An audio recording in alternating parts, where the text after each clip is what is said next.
वाला साहब, मैं ये जानना चाहूँगा कि हमारे देश में पंचायत से लेके विधानसभा, लोकसभा और राज्यसभा सभी जगह अपराधी प्रवृत्ति वालों की भरमार है। इस बीमारी से देश को कैसे निजात दिलाई जा सकती है? सिराज साहब, आपने जो सवाल किया है, मेरी नज़र में यह है कि आपराधिक लोग अगर यहाँ जाते हैं तो उसका कारण तलाशना होगा। इसका इलाज कब मिलेगा? जो पहले तो यह है कि जाने का कारण क्या है, तो उसके बाद समझ में आएगा कि उनको दूर कैसे किया।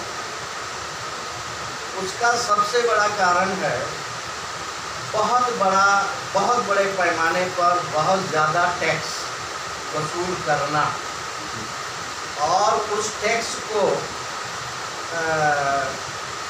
इन लोगों के लिए इस्तेमाल करना, ये उसका मेन कारण है। दूसरा बड़ा कारण ये है कि जब ये नेता हो, इनके माइंड में ये होता है कि हम आपराधिक हैं, अगर राजनीति में चले गए और इत्तेफाक से हमने चुनाव लड़ लिया और जीत गए, तो कम से कम हम इन अपराधों से दूर हो जाएंगे। जो कानूनी चाराजोई है वो उस पर हम ठीक है, वो बनी तो रहेगी, यानी डायरी तो उनकी रहेगी, अदालत में मुकदमे तो रहेंगे, लेकिन जितनी शिद्दत के साथ उन पर ये होने वाला है, प्रहार होने वाला है, उससे बच जाए। ये दो बड़े कारण हैं। तो इसलिए उन्हें आसान लगता है कि भी अगर सुख सुविधा भोगना है, बिजनेस करना है या नौकरी करना है, पसीने बहाने हैं, बहुत सारे मेहनत करने हैं और बड़ी उतनी दौलत हम नहीं जमा कर पाएंगे, उससे कई गुना हम यहाँ से दौलत जमा कर पाएंगे, सारी सुख सुविधा हम हासिल कर पाएंगे, लग्जरी लाइफ जी पाएंगे। तो इसलिए उनका ध्यान उस तरफ गया है कि चलो इस तरफ चलो, यहाँ ज़्यादा बेहतर अवसर हैं, इसलिए वो जाते हैं। और दूसरा कारण यही है कि हम अगर कुछ MP MLA मिनिस्टर हो गए तो हम पर जो शिकंजा होता है कानून का, वो कमज़ोर हो जाएगा और कोई पुलिस अफसर या कोई अदालत में काम करने वाले लोग उन पर बहुत सख्ती के साथ हमसे नहीं निपट पाएंगे। हमारा दबदबा उन पर रहेगा, उसका असर रहेगा कि ये बाहुबली है, फलाबली है, लट्ठबाज है और वगैरह वगैरह, ये माफिया है।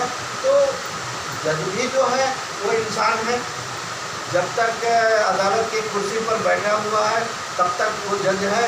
उस कुर्सी के ऊपर से उतर जाने के बाद हम जैसा और सिराज साहिब जैसा और लक्ष्मी चौधरी जैसा आम आदमी वो भी हो जाता है, उसका भी परिवार है, उसके भी अपनी ज़िंदगियां हैं, उनके साथ भी ये सारी मुसीबतें लगी हुई हैं। तो इसलिए ये नफ्सियाती दबाव पड़ता है उन पर, इसलिए वो वोट खुलकर आने के लिए थोड़ा सा दिक्कतें आती हैं, ऐसा मुझे महसूस होता है। इसलिए राजनीति में ये लोग आ रहे हैं। ये दो बड़े कारण हैं, एक तो गुनाहों का लिपापोती हो जाए, उस पर जो कार्रवाई होनी है वो ना हो, और दूसरे जो मौज मजा करना है, जो सुख सुविधा लेना है, उससे आसान है।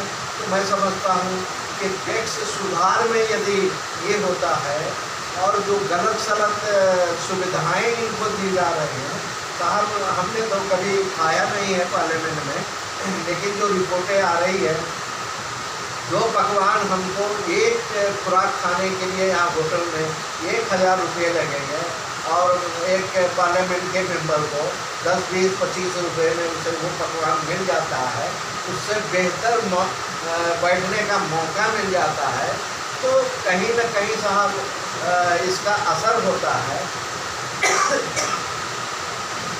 और जब एक कहावत है कि अगर मध जो है यानी हनी जो है, उसमें हाथ अगर डूबेगा तो मैं नहीं समझता हूँ कि कोई धोएगा, बल्कि उसे चाटेगा। तो जब आपने उनको मध के इसमें बर्तन में आपने उनका हाथ डुबा दिया है तो वो चाट रहे हैं, अब उस मध को हटा दीजिए, ये चाटना छोड़ देंगे और असेंबली ऑफ पार्लियामेंट, नगर पालिका, महानगर पालिकाओं में इनका जाना बंद हो जाएगा। ये मैं समझता हूँ कि चुनाव आयोग का डिपार्टमेंट है। अगर चुनाव आयोग इस हमारी राय को आपके चैनल के जरिए, आपके सवाल के जरिए चुनाव आयोग समझ पाता है तो बहुत आसान हो जाएगा, कोई बड़ा मसला नहीं है। ये रोक सकता है, उसके अधिकार में आता है कि वो नहीं, ऐसे लोग नहीं जाते।